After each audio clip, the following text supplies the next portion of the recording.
Indómitos, un podcast de personajes únicos, legendarios y rebeldes. Hola, ¿Cómo estás, Leo?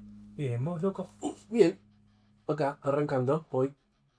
Bueno, los oyentes ya van a saber de Sí, qué van a escuchar, pero yo todavía no sé de qué vamos a hablar. ¿Qué me vas a contar hoy? hoy voy a empezar distinto. Voy a empezar con una historia. ¿No me vas a decir el nombre? ¿Ni el título del episodio? No, te lo voy a decir cuando esté esta mini historia. Me gusta. A ver, La historia empieza así. a ver. Era el año 1994. Inminente mundial de fútbol en Argentina, en un barrio del oeste de Buenos Aires. Un pendejo de clase media baja, madre soltera, hermana, Lo conozco, sí. tenía una tele blanco y negro, una Philips, de 14 pulgadas. Va al colegio, a la primaria, séptimo grado, vuelve y estaba la madre esperándole en la puerta. Dice, vengan que tengo algo para mostrarle.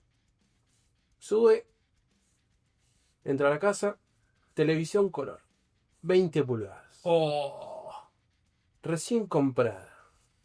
Y la madre le dice, ahora vamos a ver el mundial en color. Y además puse cable. Por ponerme cable en ese momento, 94, 94. medio millonario. No sé. No, pero no millonario, como que no era algo tan accesible, no era tan... El cable era algo que Recordemos era difícil de tener. Después de un momento se hizo masivo y se popularizó. Pero recordemos en la audiencia que en Argentina había 5 canales de aire y acababa de llegar el cable. Claro, 60 canales. claro. Bueno, Películas era en un horario, un día en un horario. No había, después con el cable llegó a que había películas en cualquier momento. exacto. Ahora ya elegís cuándo ver la película, pero eso... En la televisión de aire No. eran pocos canales, 5, y casi todos seguían la misma Sí, lógica. sí, claro. Le contamos a la Para entender lo maravillosa de esa sensación. A la mañana, noticiero, programa para chicos probablemente, mediodía noticiero, programa de entretenimiento, entre comillas, para amas de casa, de 1 a 3 y de 4 a 6, lo más común eran programas infantiles, dibujitos. A las 7 noticiero, de 7 a 9 noticieros, y a la noche programas con novelas o lo que sea, o películas. Eran 5 canales y casi todos hacían lo mismo. Claro, sí, tenía que abarcar todos los canales, abarcaban más o menos todos los públicos. Y el mismo formato. Bueno, cable. La madre se va a cocinar. El nene prende la tele. Agarra por primera vez un control remoto. Empieza a hacer lo que después iba a ser fanático, que se llama zapping, que era pasar rápido por todos los canales. Imagínate, el pibe se vuelve loco. Una tele color, 20 pulgadas, con 65 canales. Con control remoto, la tecnología de control remoto, el objeto de control remoto. Claro, con la tele blanco y negro que el pibe tenía antes no existía eso. Te tenías que parar, acercarte al televisor y tocar un botón que tenía 7 botones. Porque Claro, sí, tampoco podías tocar muchas veces, no podías hacer, si tocabas 21 veces el botón, el zapping era muy corto, no estaba bueno pasar.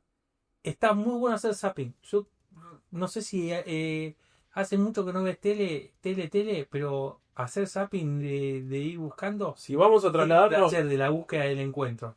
lo más parecido a hacer zapping hoy en día es estar en una aplicación y ir corriendo los videos rápido. Eso sería algo parecido a eso. Claro, es lo mismo, es verdad. Bueno, el pibe empieza a ver los canales de dibujitos. Recordemos que estaba en séptimo grado, tenía 13 años, 12 en realidad. Y dice, él no conocía mucho la música, porque la música, cuando un nene tiene 12 años No tiene hermano mayor. y no tiene hermano mayor, en realidad la música es lo que pone el papá en la casa o la mamá en la casa, la radio. Sí, en este caso, mamá. Claro. Y lo que escuchaban los compañeritos del colegio, en séptimo grado, que era ¿Qué escuchaba? que escuchaban lo que le decían en esa época marcha, que era música electrónica, Qué mierda. porque la mayoría no tenía hermanos mayores, entonces ¿A dónde habrá migrado esa gente? no lo sé. En la Greenfield, calculo. Claro.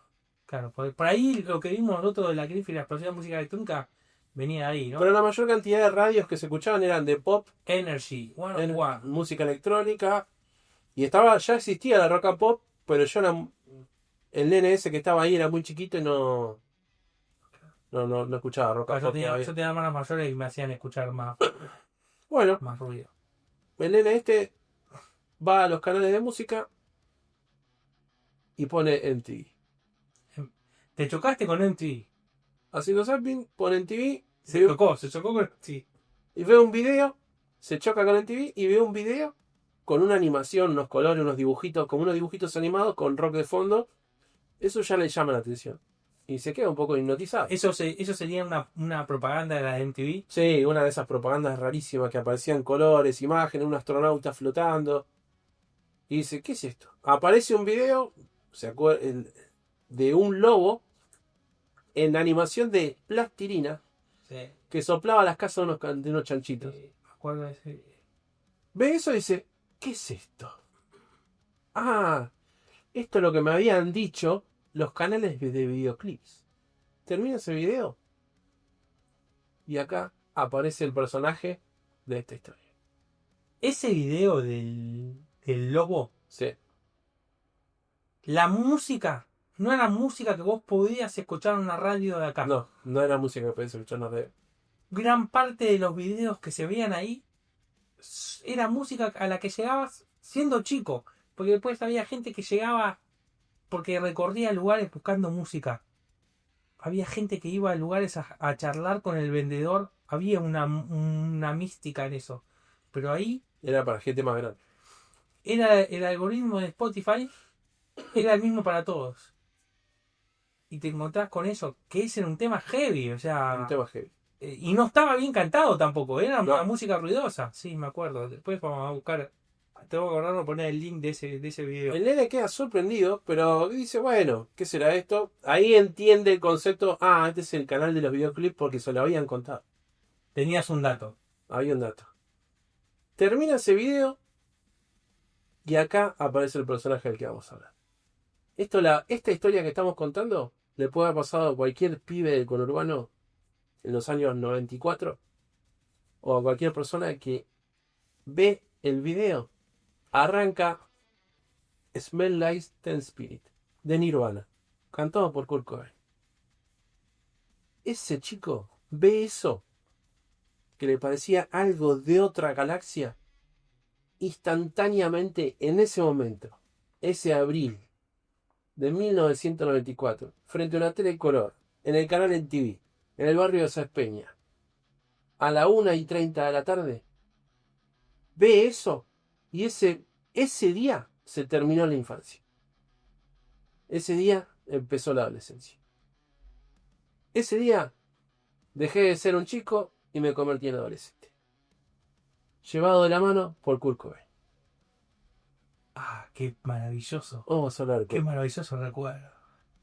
O sea, ya me vas a hablar de un tipo que es trascendental en tu historia. Ya. Es la primera vez que el rock me erizó la piel. Te llegó te inyectó el día que te llegó el rock. Entró directamente a mis venas como un viento helado que te sopla la nuca. Ese fue mi bautismo de rock. El video era. Smell Like Teen Spirit es Kurt Cobain tocando en una especie de gimnasio con unas porritas medio ahí sexys. Un tipo que era un conserje de limpieza, que después se supo que Kurt Cobain laburó haciendo limpieza, porque hacía changas lo que podía. Y con una tribuna ahí, y era todo raro, todo para mí era Kurt Cobain en un pibe que no era la imagen de lo que yo tenía un rockero. Para mí un rockero era un tipo con cosas de cuero, medio, o los Rolling Stones, que era la otra imagen predominante de lo que era el rock. Claro. Para mí el rock, que no sabía nada, era los Rolling Stones, los Beatles, unos chaboncitos de traje, lo que yo había visto, Freddie Mercury, que lo había visto, Claro. y veo este pibe con una remera y un jean gastado. Te explota el cerebro, boludo. Lo veo a Dave Grohl tocando la batería como un enfermo que no se le veía la cara en el video porque estaba todo el tiempo mirando para abajo y pegando la batería con una bronca. Y eso, ahí empezó la adolescencia, fue instantáneo, instantáneo el amor con la música. Además, dije, en ese momento dije, esto es lo que me va a gustar a mí. Esto es lo que quiero escuchar esto. Basta de la marcha, basta del cerrar que escucha mi vieja, basta de esta mierda. Esto quiero escuchar. Siguiendo esto, un video de Green Day, un video de Metallica, un video a la mierda. Me explotó la cabeza. Cuando MTV era maravilloso, Era muy... que después vimos la decadencia, que empezamos con Justin Timberlake, Britney Spears y Christina Ahí Aguilera, entró el pop fuerte en los 2000. pero eso no estaba mal. No. Eso era, todavía era buena calidad. MTV, después de eso se destruyó con... Para que lo entiendan lo que escucho, lo que escuchan era un canal en esa época, en los años 90, Maravilloso. que era 24 horas seguidas, videoclips, pero mayormente de rock pesado, grunge, hip hop, casi pop, muy poco. Lo poco de pop que había era Michael Jackson y Madonna, y listo. Y todo lo otro era rock, mayormente todo en inglés.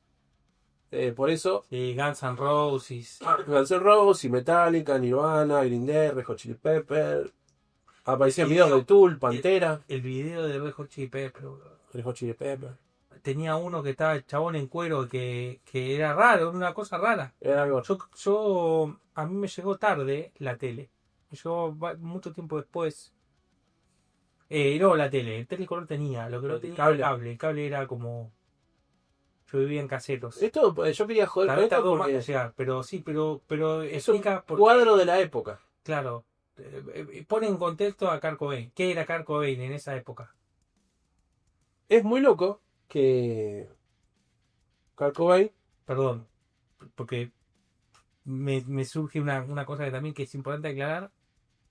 Por ahí es algo que uno ya, que la gente que nos escucha gente grande y ya lo sabe, pero que una persona encuentre, una persona que vive en Estados Unidos, suene en Argentina, o suene en todo el mundo, o todo el mundo lo vea un video. Por ahí estamos demasiado acostumbrados a que tenés YouTube, tenés internet y es tan simple que podés ver videos de cualquier persona, cualquier músico puede llegar a cualquier parte del mundo. Es verdad. Pero antes no. Kurt Cobain sonando en Argentina, en ese momento, era un poco una locura todavía. Era como una novedad, como las primeras conexiones de internet, cuando empezabas a conectarte con el mundo de otra manera. sí, si vamos a hacer un ejemplo ridículo, el cable era lo más parecido que había en internet en el pasado. Eso. Como una especie de internet prehistórico donde uno veía otras partes del mundo. Porque la televisión de aire argentina eran 5 canales y era todo argentino. Claro, veías Películas. Estaba el canal de Italia, estaba el canal de España, había canales de otras partes del mundo. Eso era una super conexión. Decías, mirá, en italiano, rarísimo. No. Claro. Canal brasilero sabía. Que eso también fue lo que ocurrió cuando llegó Internet, que uno se comunicaba, trataba de comunicarse, empezaba a investigar páginas de distintas partes. Bueno, aunque suene muy de viejo choto, muy naif, no pasó hace tanto. ni siquiera habíamos escuchado otros idiomas en la televisión, claro. Perdón, me parece que era importante para dimensionar el choque. El choque cultural. Era como telecolor, tele más grande, MTV, descubrir un mundo, como que se abrió una puerta al universo. Un portal al infinito que no se cerró nunca. Bueno, este hombre Kurt Cobain se llamaba Kurt Donald Cobain. Nació en Aberdeen, que es un lugar de Seattle, un 20 de febrero de 1967. Su padre se llamaba Donald Leland Cobain y su madre Wendy Elizabeth Fradberg. Tenía ascendencia de nórdica, de sueco, de vikingo, una mezcla de sangre ahí. Todos rubios. ¿Qué buscas? Ahí está. 1967. La fecha de nacimiento. Bueno. Kurt Cobain tenía, a los 3 años nació su hermanita, en 1970, el 24 de abril. Bueno. Perdón, ¿eh? Sí. En el 94 Sí. tenía 27 años. Claro, fíjate el círculo de esta historia. Cuando yo descubro Kurt Cobain se estaba por suicidar. Es muy loco. Yo entro a ese universo y uno de los que estaban en ese universo se iba. Como que dejó el legado y se fue. Dejó una Pero antorcha no, y se fue. yo quería decir la edad para también ponerlo en situación, no. No, pero está bueno porque yo lo había pensado, dije, en el momento que yo estaba entrando en eso y que miles de personas entrábamos en eso, millones de personas en todo el mundo, él se iba. El año 24 se iba. Claro. Se iba a ir. Eh, la familia de él ahora creo que fue lo que lo convirtió en Kurt Cobain y tenía varios familiares depresivos. 2 tíos abuelos de él se habían suicidado. Ah, mira, ya estaba. Y un bisabuelo se había suicidado. Estaban los genes. Parecía que el suicida andaba por ahí cerca de la Sí. familia. Pero ¿qué pasa? Kurt Cobain, mira, te voy a mostrar. Después vamos a subir la foto. Era un niño feliz. Era un niño prodigio. Así como hablamos de varios indómitos que eran niños prodigios, Kurt Cobain lo era. Era un nene que a los 2 años empezó a cantar. Obvio que no cantaba Smell Like Teen Spirit, pero cantaba. Y a los 4 años empezó a tocar el piano y bien. A los 4 años. Ah, era músico, no era uno que se tiraba ahí y gritaba. Era No, y dibujaba. Era músico y dibujaba. Mirá este nene. Después vamos a subir la foto. Mirá que mi pobre arquerito. Esa foto de Kurt Cobain era previa a la separación de los padres. Porque ellos vivían en una familia. El padre era leñador y laburante de la maderera. La madre ama de casa. Pero ¿qué pasa? Kurt Cobain, claro. Después vamos a mostrar el contraste de 2 fotos. Kurt Cobain en el colegio le hacían bullying. ¿Por qué? Porque era muy flaquito y porque era como medio sensible, medio artista. Pero él era un pibe feliz. Porque se la pasaba en la casa pintando, tocando el piano. Tuvo una infancia relativamente buena. Y tenía 2 tíos que tocaban la guitarra. El otro era tenor, o sea, cantante. Así que parece que se unieron los genes de los 2 tíos para darle las 2 cosas, guitarrista y cantante. Pintaba mucho, iba a clases de pintura y se la pasaba haciendo dibujos y collage. Que de hecho todo eso después se va a ver reflejado en el disco Inútero. En la tapa del disco la va a diseñar él. Inútero es una tapa que seguro si la ven es como un ángel pero diseccionado, tiene como se le ve en la parte de adentro una persona con alas ahí, una cosa media extraña. Eso lo diseñó él. Bueno, estábamos hablando de una relativa tranquilidad en la infancia hasta el año 1975. Su vida cambia radicalmente. Kurt Cobain cumple 9 años y se separan los padres. Acá vamos a hablar de un fenómeno cultural, yo diría mundial. La separación. La separación. ¿Qué pasa? En el año 75 empieza una especie de oleada planetaria, te diría, queda al descubierto el fin del estado de bienestar. La familia que se conocía en los años 50, que era una familia de papá, mamá y 2 hijos, mayormente un padre que era proveedor, que trabajaba, y madre ama de casa, lo podemos ejemplificar si vieron esas imágenes de los años 50, que hay una mamá divina con un peinado. Sí, un poco el sueño americano, Sí, como de la corrección y de lo que, de lo establecido, del sueño de lo correcto, digamos. exacto. De lo que hay que sostener a toda costa, de lo que hay que lograr. ¿Qué era? Es una imagen que está muy grabada en nuestro cerebro, porque lo van a ver en publicidad de los 50, inclusive en Argentina también. El padre de traje llega, la mamá divina con un delantal, un peinado espectacular, 2 nenes contentos comiendo en la mesa, esa familia perfecta, que hay una ventana que entra el sol, se empezó a destruir. Y muchos, En Estados Unidos, no, mundial. en todo el mundo. Bien. En todo el mundo que podríamos considerar occidental, judeocristiano, ponele, Claro. vamos a definirlo así. Países que tenían clases medias, pues no podemos meter en la misma bolsa Claro, claro, todo. a Oriente, a África, digo, Bien, bien, bien. culturas judeocristianas u occidentales con clases medias fuertes. Parece loco decirlo, pero Argentina tiene una clase media fuerte en los 50 y tenía también esa imagen del tipo, van a ver los mismos afiches casi iguales a los de Estados Unidos. El papá de traje, la mamá contenta, cocinando, los nenes los dos riendo, jugando con un auto gigante. Casi lo mismo. Te diría que si pones un afiche yankee y un afiche argentino de esa época, es igual. Le cambian la letra y es el mismo afiche. Claro.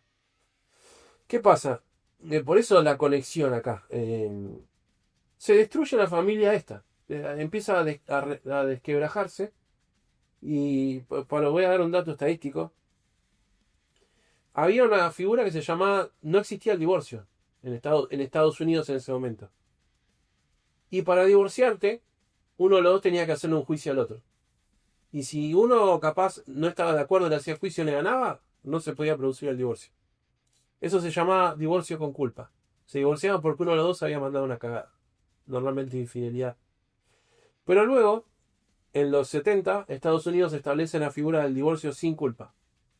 Que uno decide unilateralmente divorciarse, se divorcia. Listo.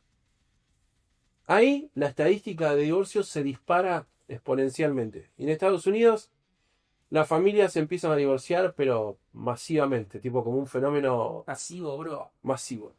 Entre 1975 y 1988, las mujeres del 100% de los divorcios solicitaban el 71% de los divorcios.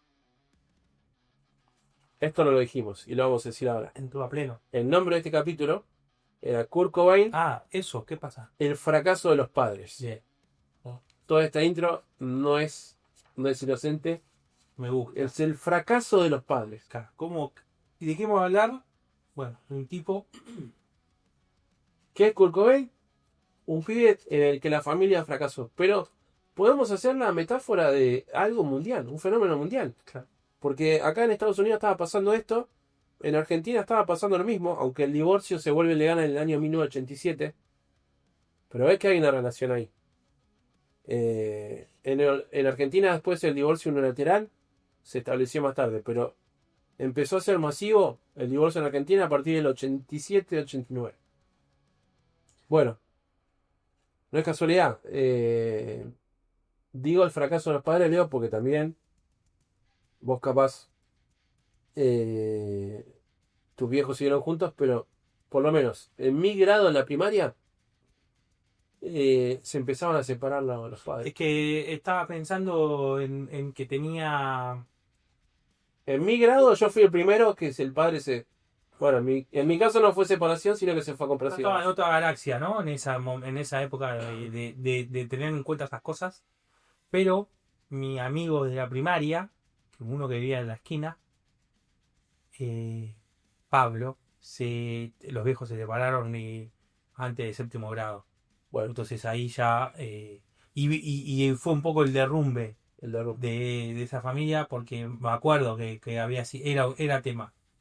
Claro, Era tema, no, padres separados. exacto, era una especie de tabú. Al principio algo, no, este pibe, no, los padres se separaron, pobre. Claro. Bueno, Kurt Cobain dice palabras de él. Recuerdo sentirme apenado, triste por mis padres. Me avergonzaba compararme con mis amigos de la escuela, porque yo ansiaba pertenecer a ese tipo de familia clásica, a una familia típica. Madre, padre, yo quería esa seguridad. Odié mis padres durante años por esa razón. En el año 1979, 4 años después, se suicida el tío abuelo. Y ahí empieza a ver Kurt Cobain que las familias no eran tan perfectas como él las creía. Y ese nenito que vimos en la foto tan contento se empieza a convertir en un niño traumaduchi. El niño traumado. Claro, ahí viene ese tipo que veías atormentado, Exacto. revoleando la cabeza. Pero pará, los traumas no son tan para burlarse. Porque. No, obviamente. No, lo digo porque yo tampoco al No, principio. como si tuviésemos joya, boludo, nosotros. No, nosotros estamos todos rotos acá, señor. Estamos todos rotos. Pero digo que sí, se puede hacer chistes con todo. Pero yo cuando no conocía profundamente al personaje decía, estos traumados yankees se trauman por cualquier cosa. Mi concepto es, dale, con la exageración. Lo que pasa es que uno siendo argentino dice, pará, eso te trauma. Vos no sabés lo que es un trauma, querido. ¿Sabés la cantidad de crisis económica que vivimos acá? Mirá, vivo en una casa rodante. Tenés una casa, la concha de tu madre. Bueno, el tema es que, pará, el pobre Curco, el padre se va a vivir, se pone a salir, medio que se casa con otra mujer que tenía 3 pibes. se va de la casa. La madre se enamora de un chabón que la fajaba. Y lo fajaba él y también la fajaba el hermano. Entonces empieza a haber un tema de violencia doméstica. Esto va a ser importante para después que vamos a decir algo en el futuro. Y cuando él vive un año con la madre, no aguantándose más A la pareja. que le pegaba, se va a vivir con el padre. Pero cuando va a ir con el padre no le daba pelota y estaba más tiempo con los otros 3 hijos de la mujer y con la mujer, y él quedó como el hijo Como ahí el excluido. Claro. Bueno, repito, padres fracasados. No, va apuntando, se va armando la bola. Padres fracasados. Se va armando la bola. Eh, Esto también es lo que él recuerda, ¿no? Ahí también está todo cruzado por la subjetividad, pero bueno, lo que él vivió, su recuerdo. exacto. Bueno, Kurt Cobain, entonces, entre 1975 y 1984, se empieza a mudar a lo de los tíos, a lo de los abuelos, vuelve a lo de la madre, Buscando dónde vivir. vuelve a lo de los tíos, vuelve a los abuelos. Algo importante que no conté. ¿Qué edad dijimos de esto? Y, Más o menos el chabón. y acá tenía 13 años. Acá, boludo. Pensá que un pibe de 13 años hoy no viaja en Boldi solo, boludo. Claro. Pero pará, algo importante que no dije. Claro, no todo, ¿no? Obviamente. La madre, en su etapa feliz, esto era muy importante y no lo dije. Cuando él era ese nene contento, que se ría mucho, que era mega hiperactivo, porque dicen que corría, andaba mucho en bici, tocaba el piano, pintaba, rompía. Parece que rompía mucho las pelotas, era un pibe inquieto. La madre va a un psicólogo y ¿qué le dice? No, dar unas pastillas para que esté más tranquilo. O sea, Kurt Cobain lo empezaron a medicar a su temprana edad de 6 años. Cuando él tenía 6 años, le empezaron a dar Ritalin, que es un medicamento. Y le daban pastillas todos los días. Solo porque el tipo tenía inquietudes, porque era un pibe muy ingenio, muy inquieto. En vez de mandarlo a taekwondo, como... Claro, que gaste la energía. Claro, no. Darle pastillas y que el pibe esté más zombie. Bueno. Malos padres. Falla de los padres, otra vez. Bueno. Vamos a decir que Kurt tuvo una infancia bastante de mierda a partir de esos 9 años. Y fíjate este episodio. Como la mujer, la madre de él estaba viendo episodios de violencia muy grandes, fue y compró 2 armas. Porque dijo, si me vuelve a pegar, lo mato al marido que tenía. ¿Qué pasa? Se reconcilia la madre con el tipo. Y fíjate lo mal que estaba la madre. Que le dice a Kurt Cobain y a la hermana, acompáñenme que voy a tirar las armas al río. Y va con ellos dos y tira las armas al río. Ahora, ¿qué pasa?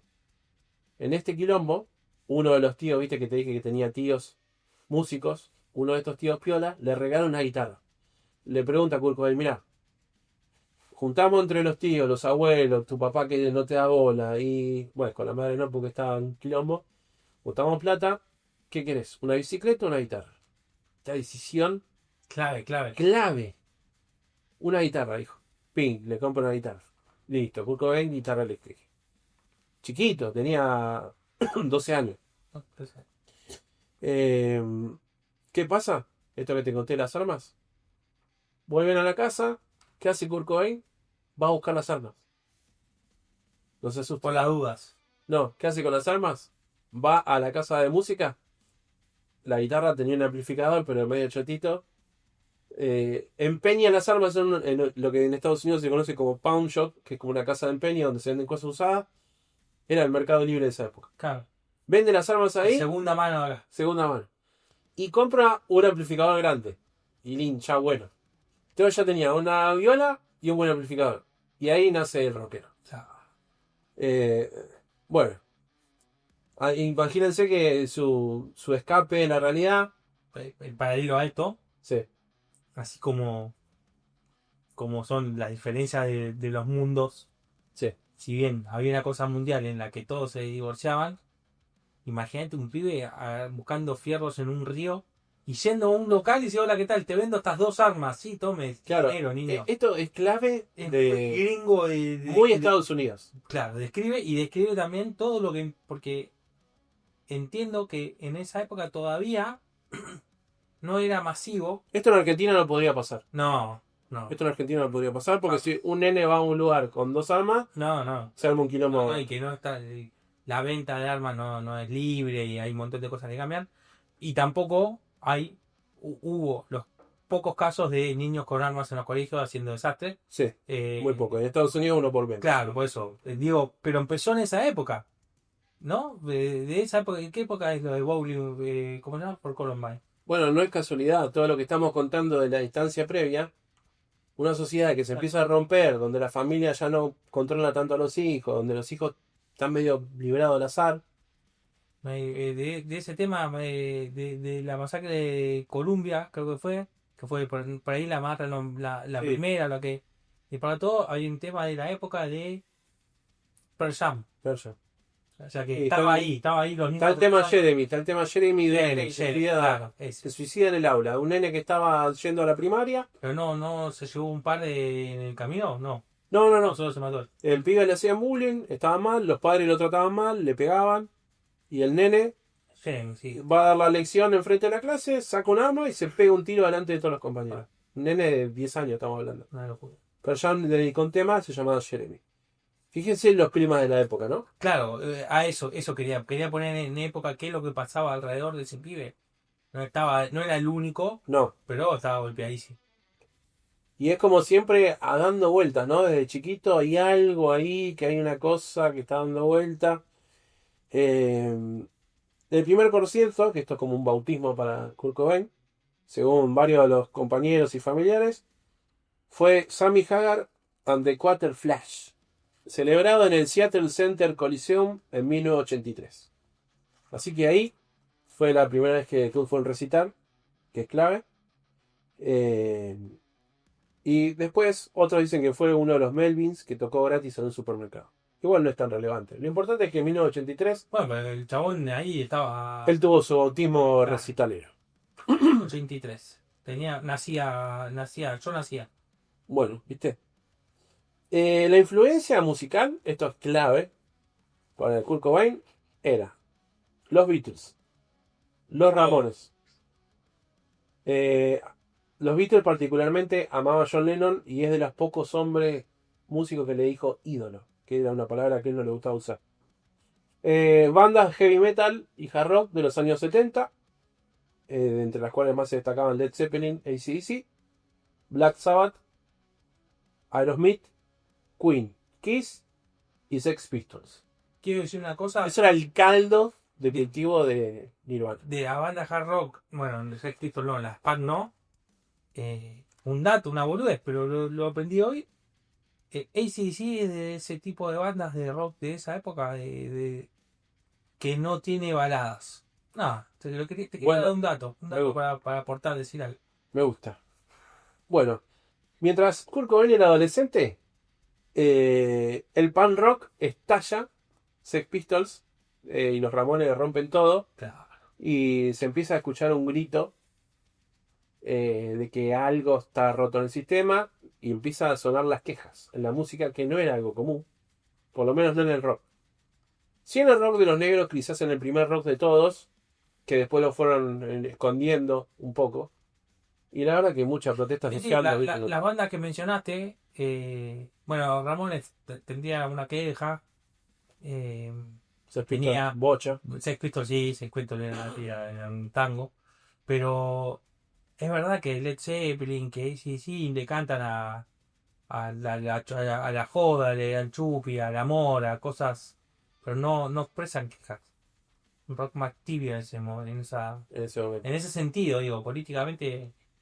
Acá, en la secundaria, conoce a Chris Novoselic, que es el bajista de Nirvana, uno alto, grandote, con cara de bueno, todos lo recordarán, por lo menos los que vieron algún video de Nirvana. Con Chris Novoselic estaban ahí en una haciendo bandas. La primera banda fue Fecal Matter, o sea, materia fecal, gran nombre.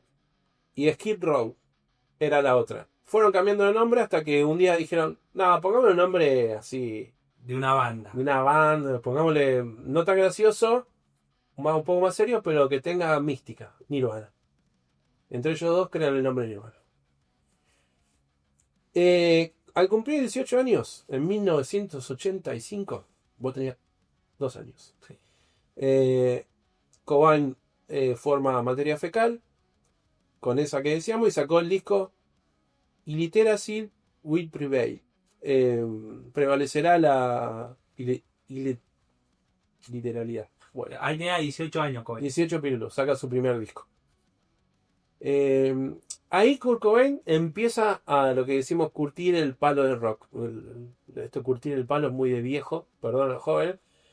Estamos queriendo decir que Kurt Cobain ¿Qué significa curtir el palo para alguien que no es de acá, aparte? se mete de lleno, Kurt Cobain, en el mundo del under, del rock y la música en Seattle. Empieza a Empieza a vivir. tocar todo en todos lados todo el tiempo, como estamos contando, no tenía ninguna contención familiar y la familia mucha bola no le daba. El tipo empezó a hacer su historia, empezó a enamorarse de la música. La música, el rock. Por lo menos la imagen que yo tengo, no sé cómo sería en Estados Unidos, pero sospecho que lo que vivimos acá era más o menos lo mismo. Era de noche, a la madrugada, en un lugar un Exacto. poco, no era en lo que sería el centro de la ciudad, en una calle iluminada. Encaja perfecto con 18 años. Claro, claro, era una cosa medio en la oscuridad atrás, ¿viste? Hasta que se haga hasta lo masivo. Hasta lo masivo, bro. En 1987, sólidamente, ahí sí, deciden que pasa a llamarse Nirvana con Chris Novoselic. Y bueno, ahí empiezan a tocar en el under con Chris y varios bateristas que fueron cambiando.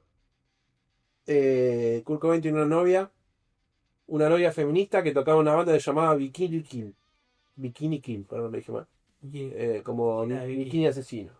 O- La novia, esto es clave también, la novia de él era piola, feminista, una mina muy adelantada a su época. Había muchas bandas de chicas punk y grunge en ese momento. Bueno, todavía no se llamaba grunge, pero había mucha movida de muchas bandas de pibas que estaban podridas y cantaban sobre feminismo, sobre racismo, sobre sexismo. En el glorioso año 1989, Bleach es el primer disco de Nirvana. Sacan el disco junto a Novoselic y es el primer disco de Nirvana, pero lo último que van a grabar sin algo fundamental que voy a decir ahora. primer disco de Nirvana, 22 años. 22 pirulos.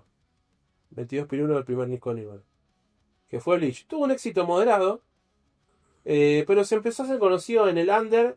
Empezó a Nirvana, empezó como a sonar, diciendo, che, no sé, lo que sería, él mató a un policía motorizado hace 10 años. Claro. Que era una banda under.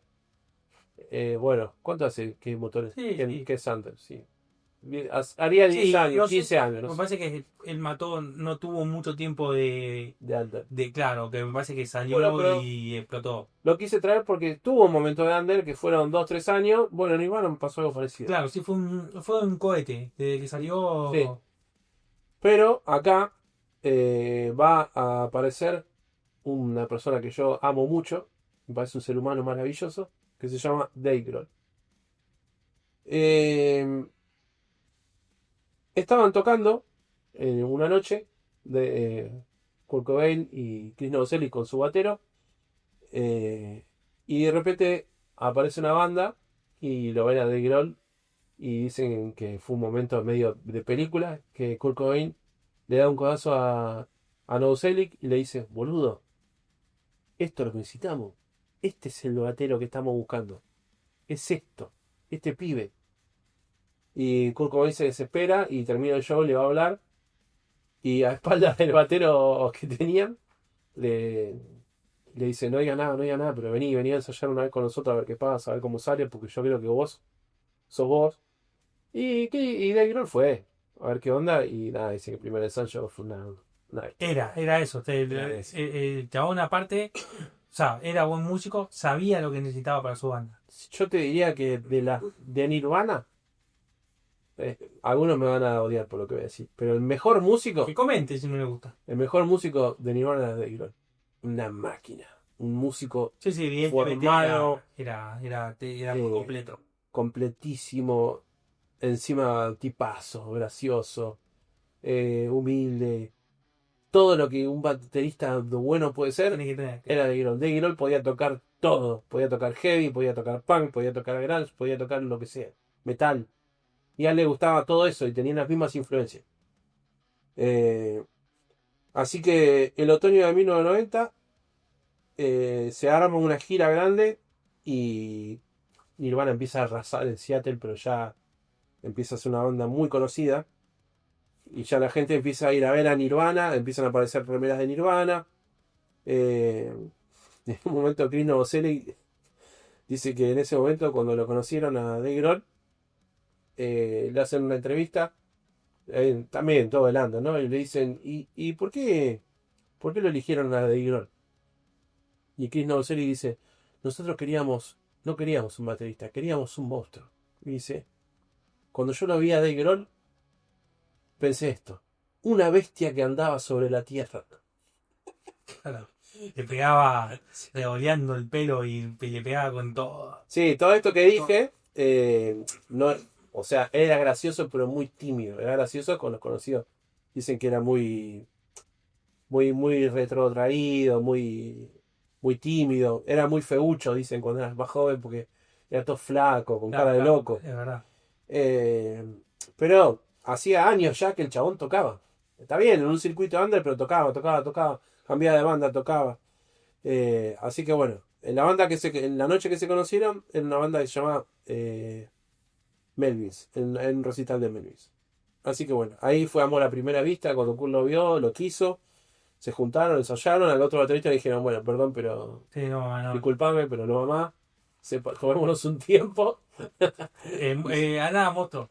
Anda nada más. Así que bueno, agradecemos que se hayan enamorado porque fue la tríada perfecta. Bueno, 1990, Nirvana. Ahora, la triada y el otro, ¿qué onda? ¿Qué pito tocaba? Novoselic? Sí. No, él lo conocía a Kurt Cobain desde que tenía 18 años. Ah. Y como músico, ahí. ¿Qué hizo? ¿Sabés qué hizo después de Nirvana? Sí, siguió tocando mucho tiempo, sigue tocando hasta el día de hoy, tiene un estudio de grabación. Pero metió, ¿tiene una buena bata o medio que pasó No, él como los miembros de Soda Stereo, por ejemplo? se quedó en el under, se dedicó más a ser productor, no quedó bien después de la muerte de Kurt Sí. Cobain. Era todo. Dice que a los dos les costó mucho, a Dave Grohl y a Chris Novoselic fue algo que lo dejó traumado de por vida lo que pasó. Porque dice que sentían culpa, que La típica, podría haber hecho algo más, ¿no? esa sensación de mierda que le queda a alguien. Pero bueno, Nirvana empieza a arrasar con todo. Y en el año 21 de enero de 1989, Kurt Cobain la conoce a Courtney Love, la que va a ser la mujer de su vida. La Yoko Ono de... Sí, yo no sé si la Yoko Ono. Yo para meter un poco de picante. Me gusta igual. Vos tirá. No, porque no la... Sé que algunos la criticaban, realmente yo no sé. Lo que pasa que lo que pasó con Courtney Love es que cuando Kurt no estuvo más, después se pelearon mucho con Chris Novoselic y Dave Grohl por los derechos, las canciones, por la guita. Claro, ahí eso. Creo que eso fue lo que me... Eso fue el tema. Pero mientras estaban vivos, mientras estaba vivo Kurt Cobain, se llevaban bárbaro, no había problema. Ella lo acaparaba un poco, pero bueno, qué sé yo, era su mujer. Flechazo, amor a primera vista.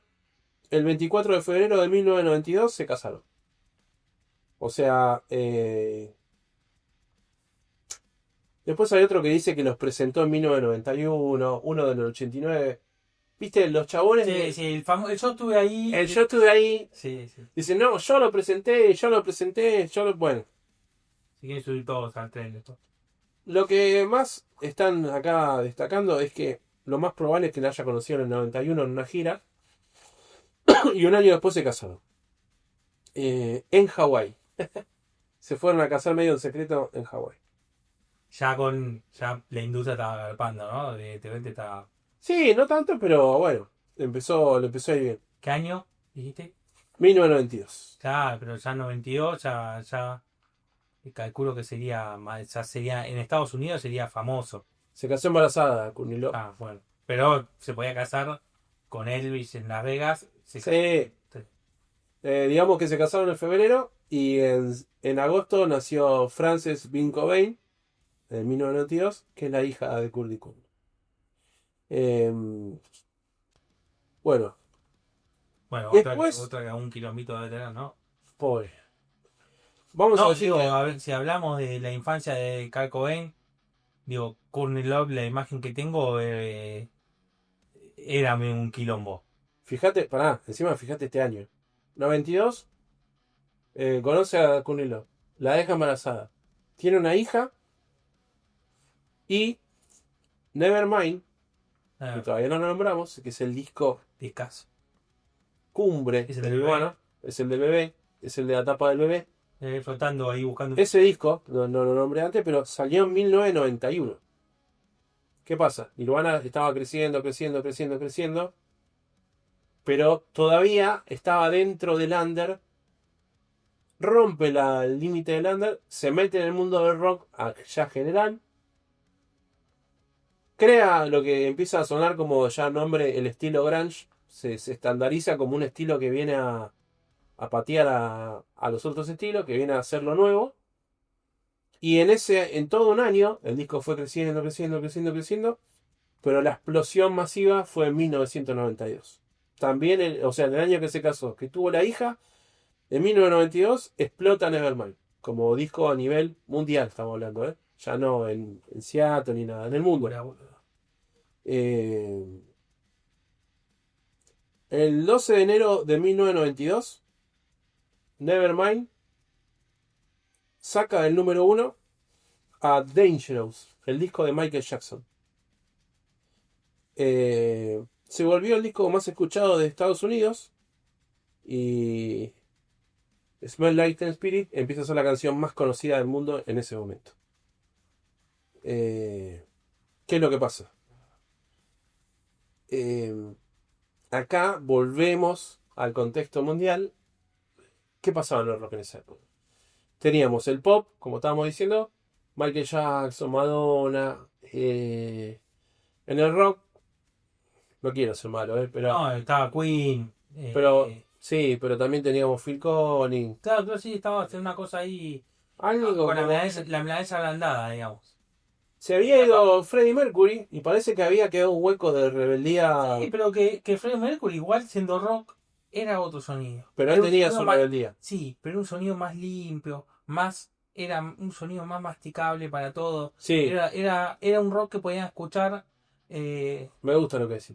lo podía escuchar todo el mundo. Este, Tu vieja tenés razón. no podía escuchar, mi vieja no podía escuchar Tenés Nirvana. razón. Nirvana no era para mi vieja. Queen sí, todo el rock que había era consumible para los padres. Es muy bueno lo que Eso era decís. nuestro. Tenés razón 100%, boludo. Claro. Todo lo que era el rock, los padres lo podían consumir. Los padres podían escuchar los Beatles, los Rolling Stones, Rolling Stone. podían escuchar Queen, podían escuchar Phil Collins, podían escuchar... Por ahí había, ¿no? Digamos, padres o sea, AC/DC, ¿cómo se llama? La banda de... ¿De qué? Uh, Kiss. bro. Claro, pero Kiss Kiss era súper masticable.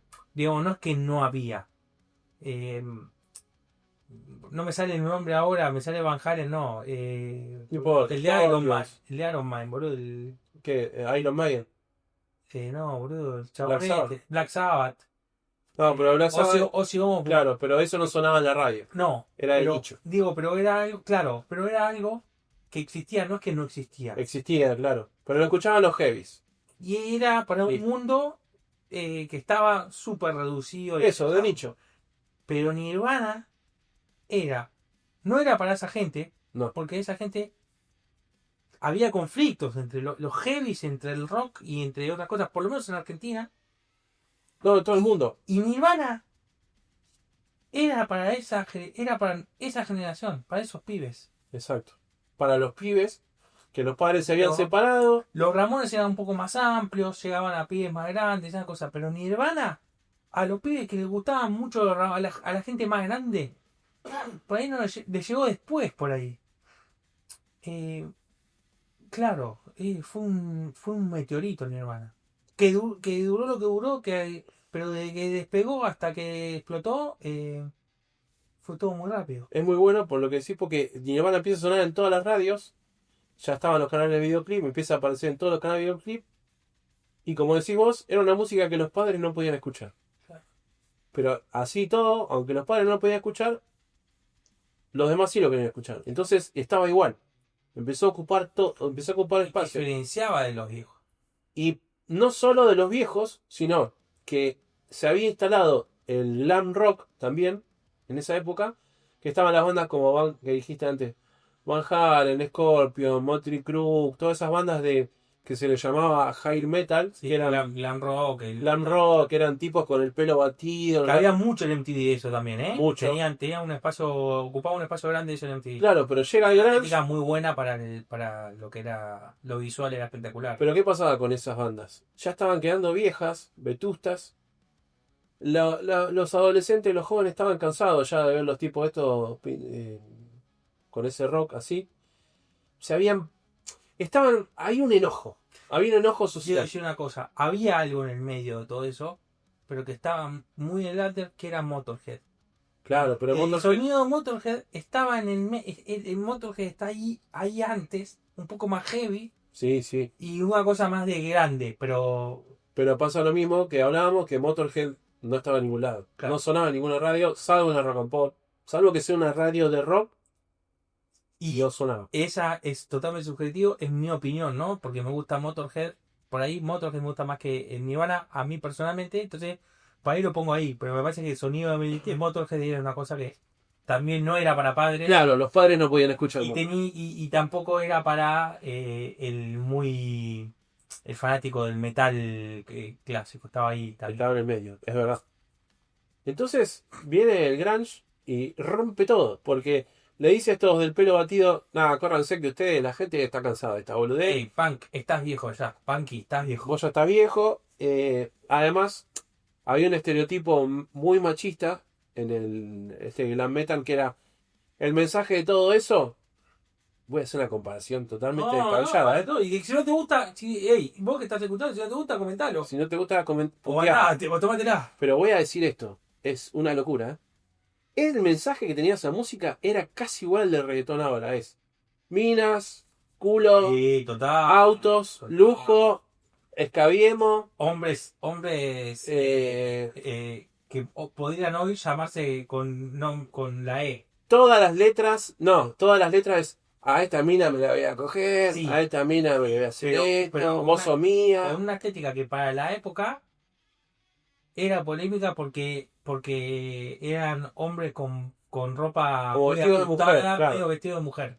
A eso me refiero, a la Sí. estética. Y tenía una impronta muy, muy importante en la estética. Exacto, pero eso en un momento fue disruptivo Claro. y todos dijeron, ay, qué loco, un hombre vestido de mujer. Claro. Había Cuando- una cosa con el nombre. Cuando pasó ese impacto, que ya habían pasado 10 años de eso, ya todos decían, oh, otro señor con los labios pintados de rosa, pero igual el mensaje le está diciendo que a la mina le va a pegar una cachetada en el culo. Entonces, y la verdad que no, ya había una generación, pero pará, ¿qué es lo que dijimos antes? Padre fracasado. ¿Qué pasaba en los adolescentes que se identificaron más con Kurt Cobain que con estos loquitos que daban nalgadas a las pibas? Que muchos de esos pibes, incluyéndome a mí y muchos, no estábamos de acuerdo con eso porque los padres nos habían abandonado, se habían ido. ¿Y quién era lo que nos cuidaban a nosotros? Las madres. Todo, o sea, esa falta de respeto a las mujeres. O sea, yo decía, loco, esa que le está dando un chilo en el culo puede ser mi vieja Que la presencia o mi hermana. y la presencia igual de los padres de esa época está... No había presencia, se iban. No, bueno, pero en ese caso. Se iban a Algunos comprar casos cigarrillos. Mi viejo no se fue, boludo, Pero tu viejo era una excepción, boludo. No, pero igual, y esto no es una crítica a mi hijo, sino que es una cosa que tiene que ver con la realidad de esa época. Por lo menos en la Argentina, que es una tesis constante, también la forma de educar de esa generación, de los padres de esa época, no era tan presente, No. por default no era tan presente como es por lo menos la de los padres de hoy, que los padres de hoy deben, insisto, no todos, es una generalización muy vaga la que estoy haciendo, pero en general es mucho más demandante y requiere que acompañes a tu hijo a actividades, a que estés mucho más presente que un padre de los 90, de los 80, de los 100%. 70. Era otra educación, otra forma de criar. Y uno en la adolescencia que se revela, que El mundo era otro también, pero en la adolescencia empieza a ver algunas cosas que antes no veía, y Kurt Cobain y Nirvana y el grunge en general llegan con un mensaje, che, loco, pará, esto va mal. esto no está bien. Mirá, de hecho, No es puro alabanza al Kurt Cobain lo que voy a decir. Kurt Cobain se disfrazaba de mujer a propósito en los recitales. Si pueden buscar videos en YouTube, está con vestido de señora, de mujer, con pollera, con labios pintados. Eh, Porque él decía que él estaba orgulloso de ser gay, aunque no fuera gay. ¿Por qué? Porque claro, él había visto al novio de la madre cagarle la palo, Claro, o sea, es un nombre de mierda. le pegaba también a la hermanita, el padre que lo dejó medio tirado, la trataba más o menos a la mujer nueva que tenía. Sí, sí, no estaba bueno lo que estaba bien de ser hombre de esa época. O sea, claro, ser hombre era una mierda. En lo que él veía era que ser padre era un forro los padres, unos padres de mierda. Por eso dijimos padre, pero no es un padre genérico, es el padre hombre, te diría, el que entra en crisis en este momento del Sí, mundo. porque la madre también sufría eso. Claro. Fíjate, pará, vamos a traerlo a Argentina. El padre en Argentina, habiendo una crisis profundísima a partir del 89, fíjate que es un caldo de cultivo para que entre algo como Nirvana acá también. En el 89 empiezan las crisis económicas en la democracia, de una forma que los padres, que casi en ese momento era medio estandarizado que eran únicos sostén de la familia, el que traía la plata a la casa, el que trabajaba, y la madre todavía, no digo todas, No, sí, sí, obviamente. Pero en mayor podía medida, ser madre ama de casa y estaba bien, ¿no? las- Era lo que correspondía. sí, y pará, también vamos a hablar de las Sí. clases medias. Claro, Las sí. clases medias, como dijimos Medias antes, y altas. medias y altas, todavía solo trabajaba el padre la mayoría. ¿Qué pasa en los 80, fines de los 80? Esos padres empiezan a quedarse sin trabajo. Entonces, no estaban educando bien a sus hijos. Ya ni siquiera cumplen el rol de hombre proveedor. O sea, fracasa también en el mundo laboral, pero no porque eran unos vagos, porque se había ido toda la mierda. Cuando cambió el mundo, te pegó una vuelta de mierda. El mundo pegó una vuelta de mierda y el mundo empezó a decir, no, ahora quiero que trabajen mamá y papá y arréglense como puedan. Ey, no, si lo pones en época, no es un mundo tan lejano a la vuelta que está dando Ah, ahora, me dado una vuelta de ese lado. Estamos otra vez. estamos dando una vuelta para ese lado. Entonces, claro, ¿entendés cómo encaja? O sea, es una generación que dice, mi papá se fue, no volvió más, mi papá se quedó sin laburo, está siempre deprimido, ni me habla, mi papá no me contesta, mi papá está encerrado en la pieza y no me... ¿Entendés? Oigo el aparatito. Padres fracasados. Bueno, Kurt Cobain decía esto, vamos a poner más ejemplos. Eh, Él dice que en la adolescencia, cuando estaba a full tocando, le gustaba joder con que Dios es gay, Jesús es gay, y el sexo homosexual manda, y salía con los amigos a pintar eso en las paredes. Dice que en Seattle hay un montón de pintados. Militaba el movimiento gay Sí, sin serlo. sin ser gay. Claro. Porque él estaba en contra del machismo, básicamente. Él muchas veces paró recitales porque vio que le estaban tocando el culo a una mina, paró todo y se bajó a pegarle al tipo. Se ha agarrado piña, seguridad, bueno, quilombo.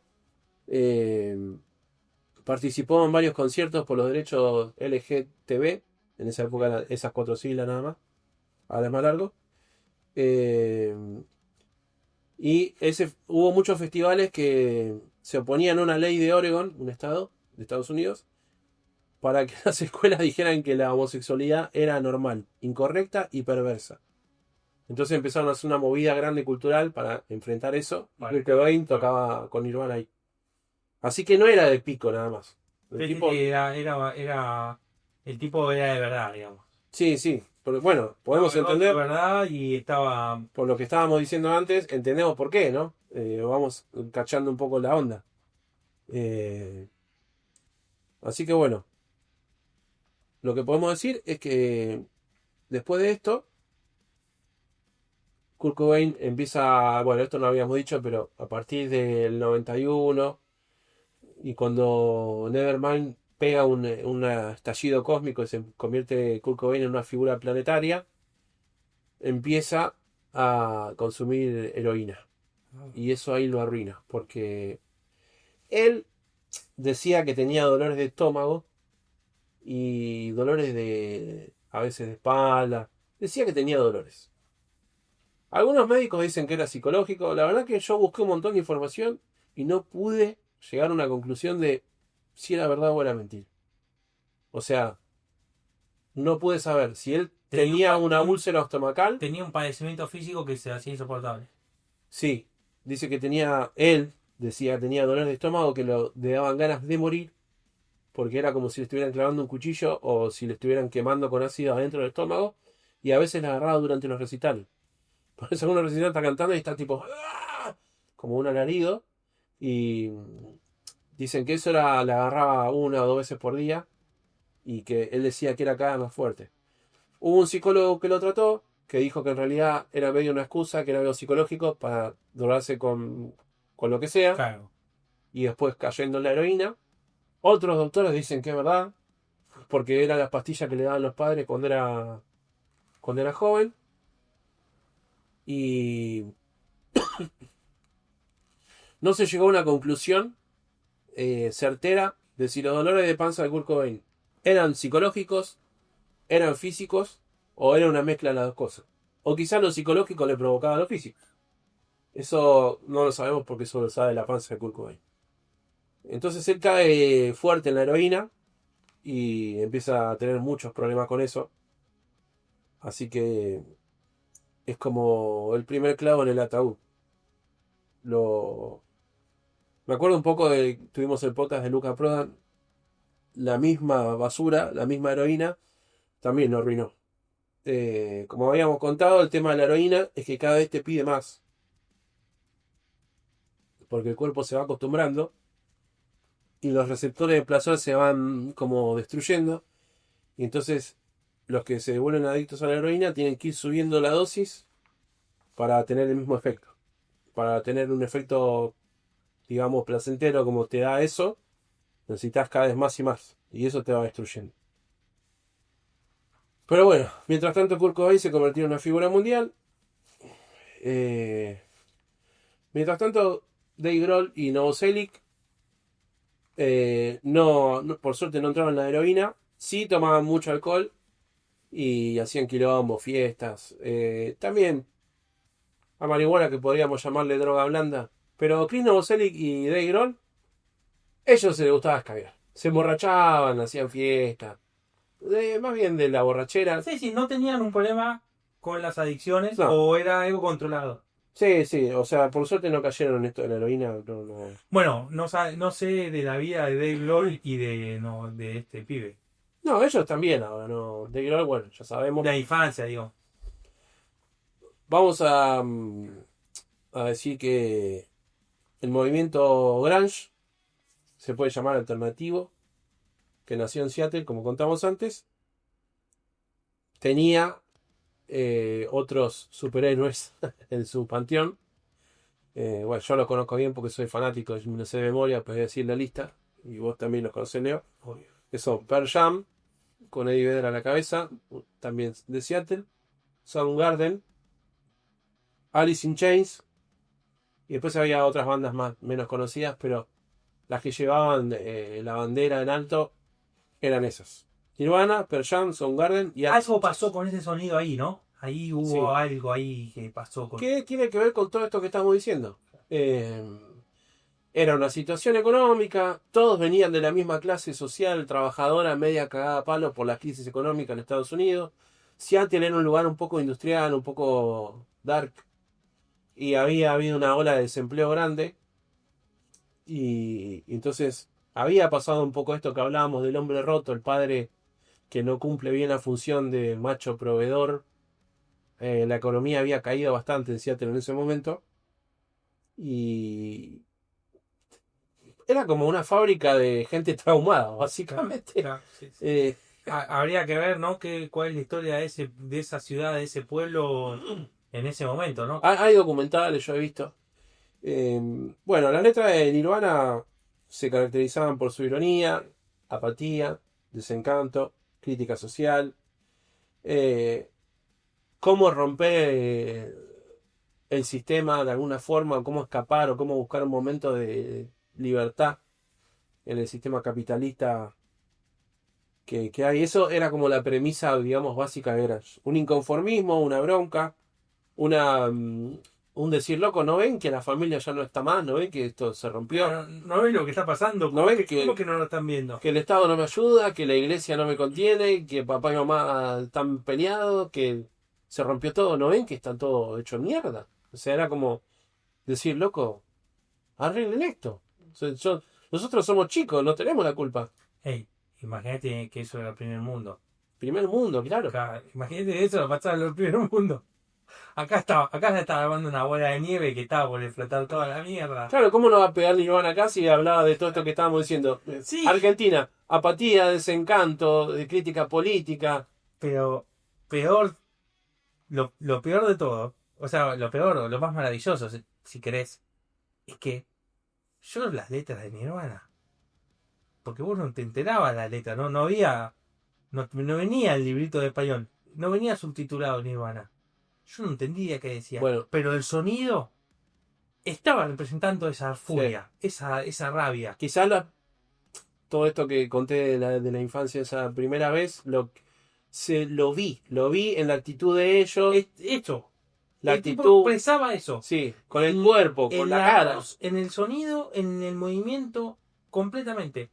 Era un artista que expresaba, más allá de lo que decía, porque aparte lo decía, el tipo tiene esa capacidad. Sí, podemos, esto lo había pensado hoy cuando hablaba de la familia que se rompió. Podemos decir que es como si el mundo hubiera vivido una infancia, medio como si el mundo fuera Kurt Cobain, hubiera vivido una infancia, tal vez estamos omitiendo Segunda y Primera Guerra Mundial, todo lo que hubo antes, que fue un desastre, genocidio en América Latina, genocidio armenio, matan 6 millones de judíos muertos. Igual el fascismo, la caída del fascismo. Sí, pero espera, el problema que cada persona que tenga o que cada sociedad tenga es importante en función de cómo lo vive. Claro. No a mí ya, bueno, claro, sí, como existió la Shoah, entonces no vamos a hablar de claro, que esta gente sufría. ¿No? Sí, claro que sufría. Si cortamos la primera mitad del siglo XX, que fue una esponja que la exprimís y cae sangre y muertos, tomemos la segunda mitad del siglo XX, 1950 en adelante, o sea, fin de la Segunda Guerra Mundial. Fin de la Segunda Guerra Mundial se alcanza un estado de bienestar espectacular. Por fin el mundo se industrializa un poco y, como hablábamos al principio, lo que podía conocerse como clase media trabajadora llegó a tener su casita, su auto, sus 2 hijitos, su ropa limpia. Se accedía a lo que por lo menos la sociedad imponía que era lo básico. Entonces vamos a decir que en ese momento de niñez del mundo, que duró poquito, que uno pone que el mundo era un nene contento desde los 50, termina esto en los 70, ya te diría 65, cierra muy bien la casualidad. Son 15 años que entras en la adolescencia. A partir del año 65, 66 empiezan las crisis económicas y el mundo se empieza a romper. 80 todo, y los 90 es la adolescencia del planeta. O sea, Nirvana representa un grito adolescente social, político y etario. Quizás nuestros padres no lo entendían, pero nosotros lo entendimos enseguida. Porque nosotros éramos la primera generación que decía, che, yo no voy a heredar una casa, no sé si voy a tener un buen trabajo. No hay futuro, no hay mañana. ¿Cuál es el futuro? No hay futuro. Y todo eso que estamos diciendo es un caldo de cultivo. Eso pero lo venía cantando Sex Pistols. Exacto. Ya lo venía viendo, pero bueno, Sex Pistols venía de otro lugar, entonces donde capaz que... Y sucedía... Pudieron dar el volantá, ocurría en una pequeña porción, lo venían viendo y por ahí corrigieron. Sí. Llevándose la riqueza a otro país, tal vez ese estado pudo hacer algo, pero lo hizo al fin y al cabo, o por lo menos... Ese grito se calmó. Claro, que todo lo que vos dijiste antes fue muy importante, porque este grito lo estaban pegando otros antes, como dijiste, Motorhead, Sex Pistols, Led Zeppelin, The Who. Motorhead por ahí no tiene una crítica tan grande canta más a cosas banales y a la noche. Pero bueno, crítica social había en la música. Bueno, no olvidemos el movimiento hippie en los 60, que fue tremendo. Lo que pasa es que el movimiento hippie en los 60 termina con, mirá, no es casualidad, la heroína y las drogas duras hacen mierda eso. Claro. Ese movimiento de paz Sí, sí, y que esa liberación también se devino en que, che, esto no funciona, me voy. Listo, se termina, esta pareja no va más. Exacto. Se rompió todo. Eso también contribuyó a que se rompiera esa familia ideal, el movimiento hippie. El movimiento hippie en principio parecía que era algo espectacular, paz y amor, ¿quién se va a poner a eso? Solo un monstruo. Pero para mí, con mucha mala leche, ahí le metieron los estados que se asustaron, le metieron falopa y Vamos a dijeron, meter un veneno a esta gente. denle algo a esta gente porque nos va a romper todo el sistema que tenemos armado, todo el Me gusta, mecanismo. o sea, teoría conspirativa de que le metieron el che, ¿a qué le gusta esto? Drogarse. Bueno, ¿Le gusta la droga? vamos a meterle hortal, para que tomen hortal. ¿Les gusta la droguita? Hortal es un veneno para hormigas, para que lo sabe. Y el movimiento hippie se autofagocitó, quedó totalmente anulado, reducido, se acabó. A fines de los 70 ya no existía nada de hippie. Sí, también creo que fue un movimiento que se pasó de rosca en el papel, se lo comió el papel. Un poco Se lo comió el papel. Creo que hippies de verdad que existen todavía, gente que tomó la filosofía de vida, como también pasó en algún momento con la Rastafari, había rasta por todo lado, pero rasta de verdad de verdad son pocos, digamos. porque es algo Por lo menos muy acá, digamos, ¿no? es algo muy estricto, una religión muy cerrada. Una forma de vida, otra cosa. Bueno, los hippies también no era solamente una estética, No era solamente una forma de música, vida. era una forma de vida real que por ahí, ¿viste? Y en el medio, para esto igual después doy corto a la mitad, después esto sale de la mitad de las cosas. En relación a esto, está bueno como unidad de medida, si querés, como un indicador, la evolución de Woodstock. Sí, claro. Del primero al del 2000, que está en Netflix, el documental, lo recomendamos. Esto no es una publicidad que estemos haciendo, nadie nos paga por esto, pero esto representa muy bien lo que el giro de la sociedad americana y mundial también, porque también esa influencia, eso de Sí, porque también nos bajaba una línea, ¿no? Después del 89, la caída del muro de Berlín, Estados Unidos impone con puño de hierro el capitalismo salvaje. Y bueno, tampoco es casualidad. Estados Unidos baja esa línea de ajuste, de salvaje, de capitalismo, sálvese quien pueda. El otro es el enemigo, yo llevo agua para mi molino. Eso los grandes. Y los pibes, nosotros, los adolescentes de esa época, estábamos enojados con eso. Y Kurt Cobain estaba enojado con eso. Claro. Y el grunge pega el grito, Representaba eso. representaba esa bronca contra todo eso que estábamos diciendo. Contra el machismo, contra la brutalidad. Ojo, los grunge, a la gente que le gustaba mucho, Kurt Cobain decía que había que leer, que había que amar el arte, que era una buena bajada la que las minas había que respetarlas. Y entonces el grunge estaba en contra de todo eso, en contra del fascismo, de los milicos, de los policías, del boludito, el engranaje del sistema que no se cuestiona nada. Porque acá no estamos diciendo, salgan después de escuchar este podcast, agarren una molotov y tírensela al banco. Claro. Ni con Radowisky lo dijimos. Ni con Radowisky. Lo que estamos diciendo, no hace falta que hagas eso, pero hay gente que realmente es demasiado servil, demasiado complaciente con un sistema que es muy injusto. Con una actitud muy de Brandoni esperando la carroza, que no es que no la ve. Bueno, no, yo acá no me meto, de eso no se habla, no, eso. Exacto. Yo no, tal vez hasta por miedo de encasillarse. Durante años en mi infancia y adolescencia, no hablemos de política, porque después... No, ¿cómo no hablemos de política? Hay que hablar de política. Y sí, hay que gritar y agarrarse al piña, hay que gritar y agarrarse al piña. Bueno, sí. Pero no va a cambiar Tal vez nada. para entender que no todo es facho, o en esta época en la que por ahí o todo es zurdo, o todo es de facho, o de Kirchhoff, o de Priorista, o de Liber Virgo. Digo, ¿no? Para mirar los dos. Bueno, por ahí está bueno eso de que, bueno, hay que empezar a informarse y empezar a mirar las cosas para entender también en qué mundo estamos. Sí. Que si no, el mundo lo empezás a ver en los libros de historia y vos lo estás viviendo. No, y además el mundo te lo filtran por internet. El mundo es tu algoritmo. nosotros eso, no estamos diciendo, ay, nosotros somos re rebeldes, salimos de acá y vamos a ir a prender fuego 3 Pero iglesias. ¿sabes qué es lo que está pasando? Esto que estamos hablando, Sí. en realidad viene una charla que tuvimos antes de grabar este episodio nos invitamos a morfar. Sin hablar del episodio, real, no hablamos del episodio porque yo necesito el factor sorpresa. Es como la regla, no hablar de nada.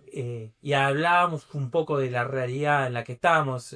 Estamos en mayo de 2025, están los jubilados reclamando, están los médicos de Garraham que ya se están endureciendo y eso que nos toca y esta realidad. Entonces, en eso nosotros discutimos, no estamos de acuerdo en nuestros pensamientos.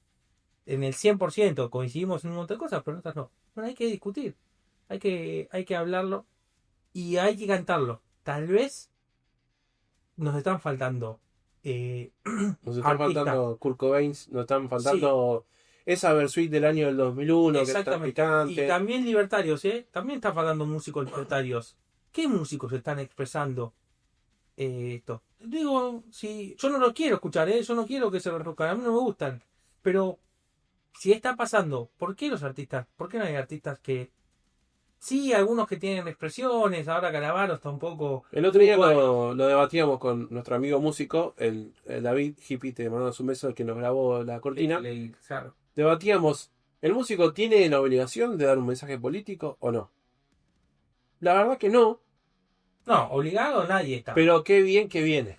Pero qué bien que hace que lo haga. Hay O que sea, parar un pensamiento, eso es arte. la verdad que nadie está obligado, pero la verdad que un músico tenga los huevos, o una mujer, como hay muchas, más mujeres Sí. últimamente, Un artista. tenga los ovarios de salir a dar un debate cultural, es realmente interesante y hace algo en la sociedad, porque lo que siempre pensamos con Leo que, bueno, está bien, mientras tanto nosotros comemos acá, estamos tomando un vino, no nos podemos quejar, pero mientras está pasando esto acá, capaz que en Chaco, o ni siquiera en Chaco, acá a 10 cuadras, Sí, claro. hay un pibe que se está cagando de hambre.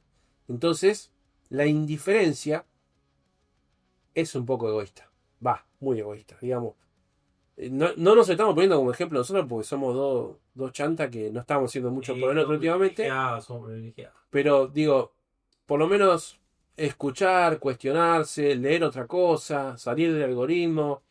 No creer de ningún periodista, de ninguno de los espectros, que lo que dice un periodista es verdad.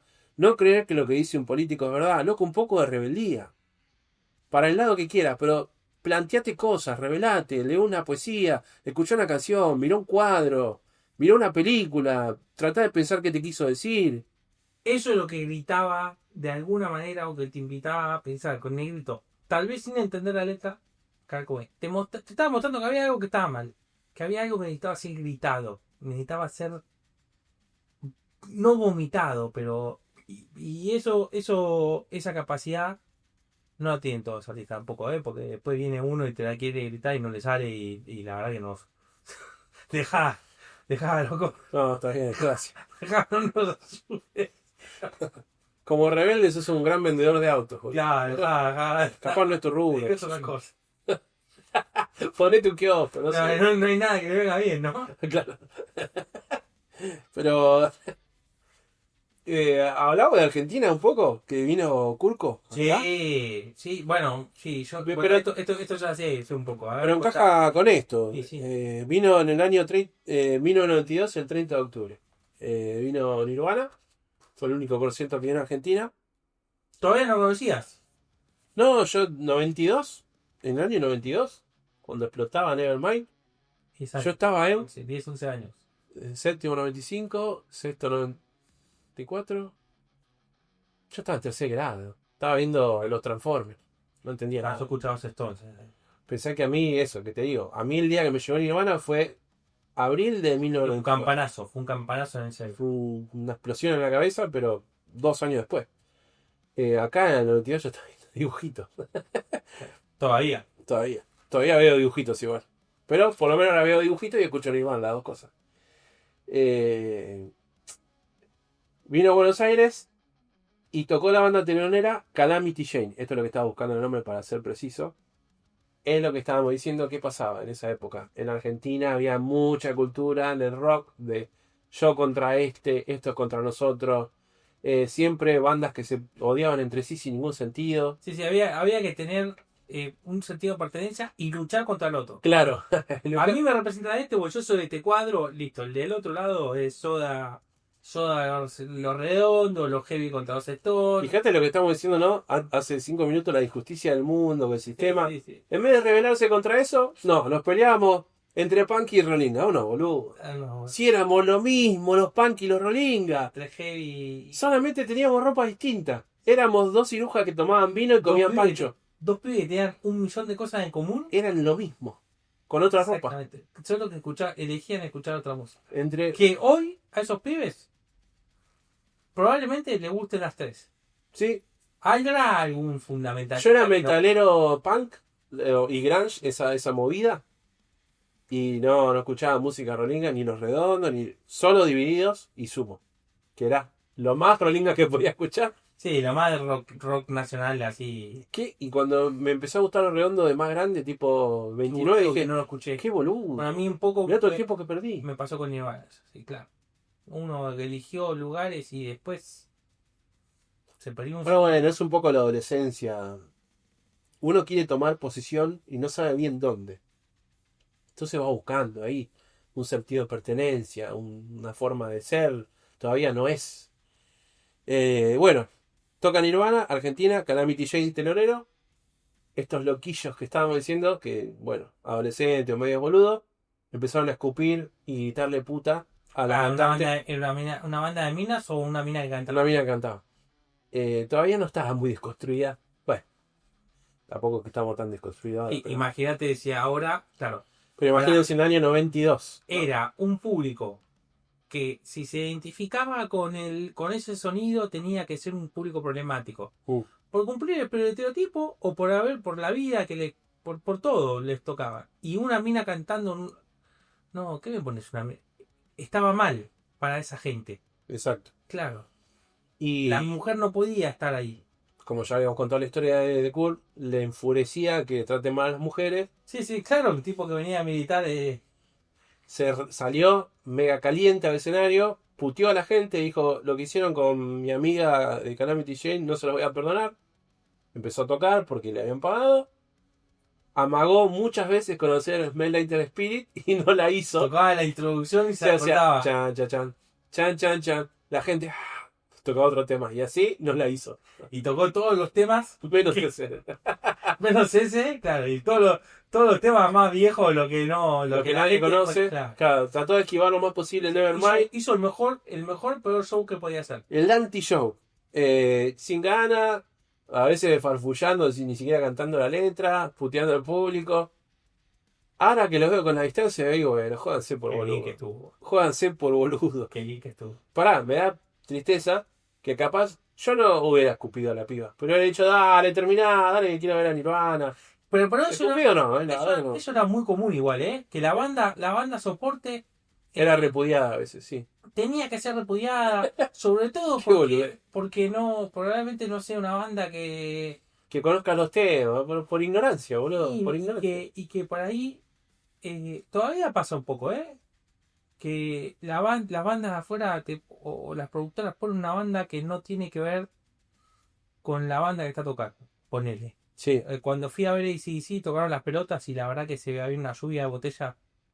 Y que capaz que no era las pelotas, la banda, para poner ante AC/DC. Es una lástima, ¿no? Una banda de la concha de la lora, las pelotas, pero poné, dale a la gente lo que quiere ir a ver. ¿Para qué te querés hacerlos escuchar otra cosa? ¿Qué pará, loco? Estaba pensando que qué lástima por todas las cosas que dijimos. Kurt Cobain y Argentina se podían recontra enamorar uno del No, otro. podría ser maravilloso. Hubiera sido una pareja perfecta. Bueno, Dave Grohl un poco disfruta. Exacto. Dave Grohl, después con el tiempo, cuando hizo Foo Fighters, vino a Argentina y la primera vez él confesó que vino medio se había ido con una idea de mierda de acá. Pero dice que hubo como una especie de perdón mutuo, porque la gente había quedado medio enojada que no tocó Smell y él había quedado medio enojado porque le habían cagado el show. Pero Dave Grohl dice que al segundo tema que tocó vio que Hubo una madurez. hubo una madurez mutua y dice que la gente lo miraba con un amor que no... Bueno, el mito de lo que pasa en el público argentino, ¿no? Claro.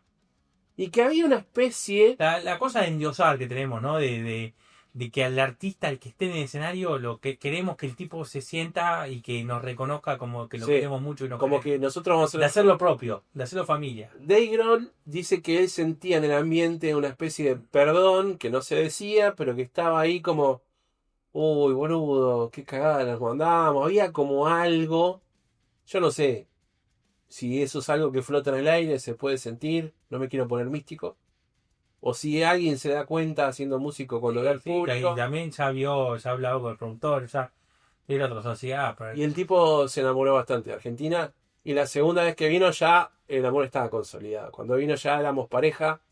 Ya cruzó la puerta y nos besamos directamente. No, no hubo eso que te sentás con el otro a mirarte, a estudiarte, a ver.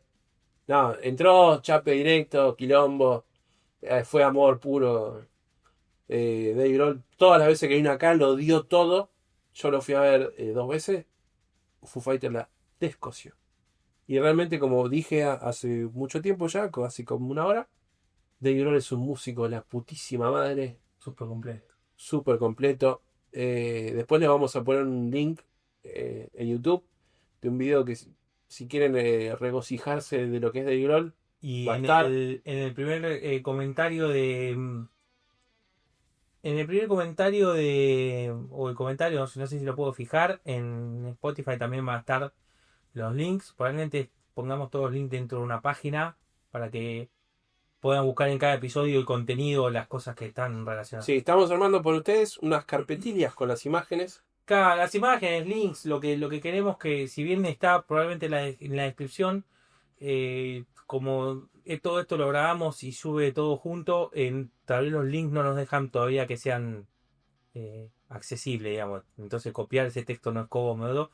Probablemente pongamos en el primer comentario una página para que sea fácil acceder para acceder al contenido. Bueno, estábamos cerrando un poco arriba con Dave Grohl. Sí. No la quiero bajar mucho. Todos saben cómo terminó esta historia. Kurt Cobain se suicidó.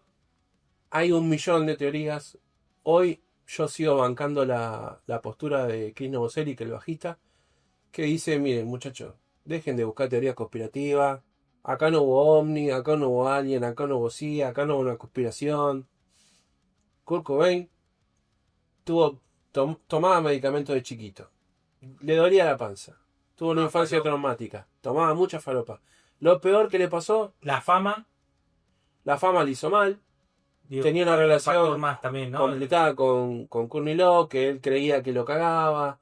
Pero él para él era más duro toda esa situación, porque como él tenía era fundamentalista de De no fallar. como respetar a la mujer, él ni siquiera te podía expresar muy fuerte, digamos. no, ni siquiera le tenía miedo de editarle porque no quería convertirse en el monstruo que él había visto de chico. Violencia a la mujer nunca. Claro. Entonces, esa cosa de irse para adentro, en vez de discutir con Courtney Love, le hacía peor. Pero igual, dicen que todo esto podría haber sido algo que con un psicólogo lo hubiera arreglado, pero la adicción a la heroína dice que lo destruyó. Dice que él, cualquier teoría estúpida conspirativa no tiene sentido porque dice, cuando él empezó con la heroína, No, está en la descripción que hiciste la de la infancia del tipo ya estaba. en 2 años se deterioró, pero bueno, si buscan en YouTube van a ver el último recital de él y lo van a ver cómo está. Y ahí te das cuenta. Chris Novoselic dijo que a veces Kurt venía y estaba verde casi la piel. Que la heroína lo estaba haciendo mierda. Que eso fue lo que lo destruyó. Bueno, el Unplugged, muchos dicen que era un poco. Justo te iba a hablar de eso. Dicen que el Unplugged fue como los últimos momentos que se lo vio bien. Pero era como una cosa medio muy oscura. Chris Novoselic dijo que hasta el año 93 Kurt Cobain era Kurt Cobain y que a partir del año 94 se empezó a convertir en una especie de fantasma de él mismo y que se empezó a desmoronar. Y que la heroína te trae delirios, te trae confusión, una especie de paranoia, una especie de... te cambia la psiquis, o sea, te afecta realmente el cerebro. Hay una parte del químico de la heroína que te va al cerebro, te puede inducir al suicidio, a la depresión, a enojarte con gente que te quiere, con la que tenés un trato Sí. hermoso. Un poco lo que hacen la mayoría de la Sí. droga, ¿no? De la gente que tiene un consumo que no puede controlar o Sí, que... consumo problemático imparable. Pero la heroína puntualmente dice que la psiquis te la afecta mucho y eso le empezó a traer problemas con todo. Y ahí él lo empezó a ver como que ya no era tanto él lo seguía queriendo porque era el amigo y Dave también, pero dicen que trataban de ayudarlo y no pudieron. Lo mandaron como 3 veces a centro de rehabilitación, se escapó, entró, salió. Courtney Love lo mismo. Le quitaban la custodia a la nena, se le devolvían. Una época de mierda, en el 93 al 94. Y bueno, fue un deterioro casi como. Así como Nevermind fue un cohete al espacio que despegó y fue un boom planetario, la caída de Kurt Cobain fue igual, pero para abajo. Y estaba bueno lo que decía, por eso quería remarcar. Claro, Cuando un sub y baja, se mientras su proyecto subía, el tipo se demoraba. le rompía el alma. Eh, Cuando MTV le dicen Unplugged, él siempre estaba rompiendo los huevos contra las corporaciones, todo, se puteaba, porque él era defensor del under y todo. Pero él, Kurt Cobain decía, bueno, igual en MTV necesitamos porque, aunque son unos hijos de puta, la verdad que nos difunde mucho y Claro, si no fuera por ellos, capaz no seríamos tan conocidos, no venderíamos tantos discos. Así que es como un trato con el diablo, decía. Y Dijo, si llegó a pesar esa... sí, pues, esto lo dijo Chris Novoselic. No, él no lo dijo públicamente, pero bueno, se nota. Y, y cuando MTV le dijo en la plaga, dijo, sí, sí, sí. Y dice que 2 horas antes llamó y dijo, no lo vamos a hacer, ¿eh? No, no, los productores ya tenían todas las entradas vendidas, la gente sentada en esas graditas que ven ahí. No, no podés, Kurt. No, no, no, no lo vamos a hacer. Cancelen todo. Claro, y dice que él estaba al lado de Kurt Cobain y Kurt Cobain tapaba el teléfono y se cagaba de risa y decía, qué boludo. Y dice que él gozaba mucho con hacer esas boludeces, Esa forrada. esas cosas de nene. Y dice, no, mentira, está bien, dale, dale, boludo, dale, lo hacemos. Y el chabón dice, pero igual esto lo habían arreglado un mes antes, dijo, cuando el productor lo había dicho, bueno, ¿qué necesitaba? ¿Qué necesitaba para las que guitarra? ¿Qué? Yo quiero que sea con muchas velas, con cortinas muy íntimos, pero quiero muchas velas. Y dice que le empezó a escribir todo lo que ven en el MTV. Y el productor dijo, ¿pero qué quieres? ¿Como un velorio? Claro, como un velorio. Y el productor dijo, bueno, está bien, qué sé yo. Fue un gran velorio, sí. Y es el mejor velorio que tuvo alguien alguna En vez. vida. Hizo el velorio en vida. Tipo. En vida se lo ve hermoso, él ahí radiante tocando, se lo ve bien. Es como la última imagen que yo me quiero quedar. Toda esa imagen de la decadencia, de las drogas, todo eso ya sabemos que a nosotros no nos gusta ese morbo. No queremos contar los detalles de la carta, si quieren leanla, pero es muy triste. Dejó una carta al tipo. Sí, dejó una carta. La verdad que a mí no me interesa hacer hincapié en eso. No, sí, quedarse con lo bueno, lo otro, y aparte eso es una parte de su intimidad Sí, sí. que no hace No a hace la el artista. descripción del artista. Claro. No, yo lo que vamos a decir fue esto, lo máximo. El consumo problemático, heroína, no. ¿Quién no se le dice en la entrevista? No tengo nada para recomendarles. No tomen heroína, no se inyecten heroína. No tengan nada que ver con la heroína. No tomen, no se inyecten, no. Aléjense de la heroína. Es lo único que tengo para decir. Sí, y hoy el fentanilo y todo, ¿no? Van cambiando las falopas. Aléjense de las falopas. Aléjense de la falopa esa mala, de las drogas duras. Si quieren fumarse un porrito, no hay problema, hagan lo que quieran. No sé pero si esto que está diciendo es correcto. ¿se censura? Pero no caigan en las drogas duras, amigo. No caigan. Conocemos gente que cayó y quedó muy mal. El tipo, para mí, está en el. O sea, merece ser catalogado así como merece un episodio, no solo por representar el sonido en la época del grito, sino porque yo, y esto no lo sabía, lo aprendí ahora, que era un militante, decíamos un militante, era un gay, un militante de la homosexualidad, Un gay que no era gay, me pero en encanta. realidad era un chabón piola que en realidad militaba por lo que era correcto, quería decirle feminismo, que era la forma de representarlo. O sea, en realidad era, che, En esa época él estaba muy adelantado. esto que me pasó a mí no quiero que le pase a otra persona. No me da lo mismo. Si yo lo viví, no quiero que le pase a otra cosa. En épocas del individualismo extremo, en el de yo me quiero salvar y el resto me chupa un huevo, ese mensaje vale un montón. Vale, un montón. Es valiosísimo. Bueno, recomendamos que escuchen Nirvana, vean su video, vean La Plaga en Bueno, TV, en época, imagínense ese mundo. ese mundo, qué pasaba. Y ahora, viéndolo con los ojos de hoy, no es algo tan distinto a lo que pasa hoy. Ojo, que ese mundo puede volver. Tengan cuidado. Con internet, con telecolor en todos lados, con miles de pantallas a colores, con 1000 distracciones más. Pero el funcionamiento Es algo parecido. está yendo para ahí, ¿viste? Tengan cuidado, pues se puede enamorar del Curco. Muy fachero, muy carismático. Bueno, la militancia le llegó, ¿eh? No, bueno. Esto es indiscutible. Yo les recomendamos profundamente que busquen videos y escuchen su música. No hay mucho más para... Hay documentales, pero la verdad a mí no me gustaron mucho. No los voy a recomendar porque son medio pelo. Yo les voy a recomendar que escuchen su música. Y que traten de agarrar algo de ese mensaje de rebeldía. Y traten de leer y pensar por ustedes mismos y nutrirse de arte. Indómitos. Gracias por escucharnos.